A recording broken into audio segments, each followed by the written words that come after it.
When you're using rubber cement, one thing that is really helpful about this is that there is a brush inside of here, all right? But you could tell that it's very liquid, very runny, and it's going to have a really strong smell. If you get it on your hands, it's not a bad thing. It's okay.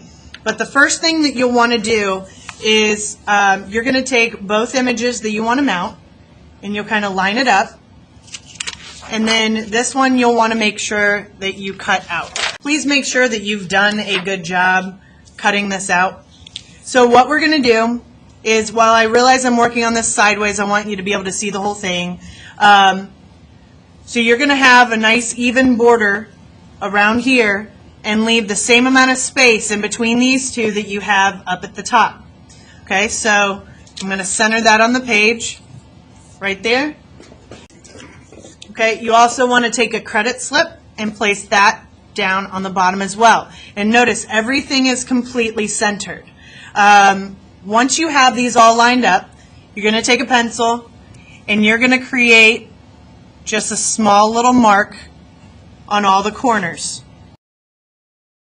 Okay, once your marks are made, you're going to take everything off there, and you can see that the marks are all kind of left here. This kind of shows you where you want to put your rubber cement.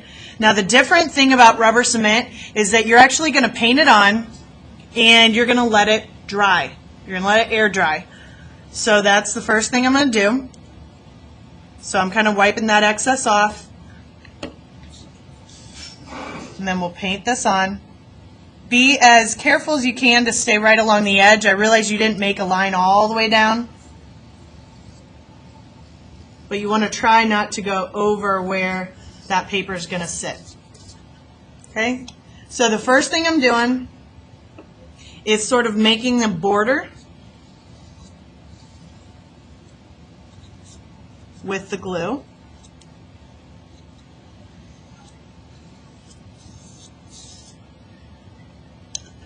And then you want to make an X in the center.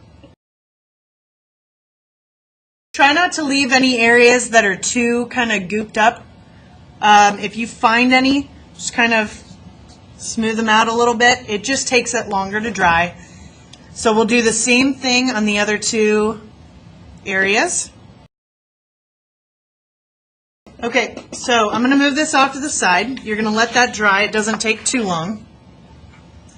Then you want to take your 3 pieces that you need to glue on there, and you're going to do the same thing to here. You're going to create a border all the way around here and do an X, a border all the way around here, do an X, and then do the whole back of this tiny one. And you want to get as close to the edge as you can. If you go over the edge a little bit with these, and it gets on the table, it wipes up really easy. Once everything is kind of dried and ready to go, if it's still shiny, like certain parts, like right here, that means it's still drying a little bit. But we want a majority of it to be dry when we're good to go. So now you can see that most of this is dry. We do have some areas that it's not quite dry yet. So now what we're going to do is we're going to take our first one and we want to line it up with the 4 corners that we've made on our paper. So lay it down in one corner, kind of hold your finger there. Find the other corner, which was down here, and then kind of lay it over top. You just want to press down everywhere, just to make sure it's made good contact. The reason why we would use rubber cement is it holds up really well. It keeps things stuck on the page, but if you need to move something around, it's not the end of the world. You can actually peel it right off. It's not a bad thing. Also, if you get extra glue somewhere, or rubber cement glue somewhere, really easy to wipe off. So what you're going to see is this shiny area right here and all along here. That is the extra rubber cement. If you take your finger, kind of move back and forth,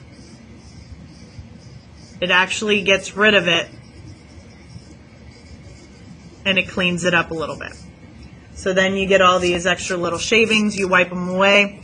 So you're going to go around the whole outside, kind of do that. You see the shavings here, just wipe those away.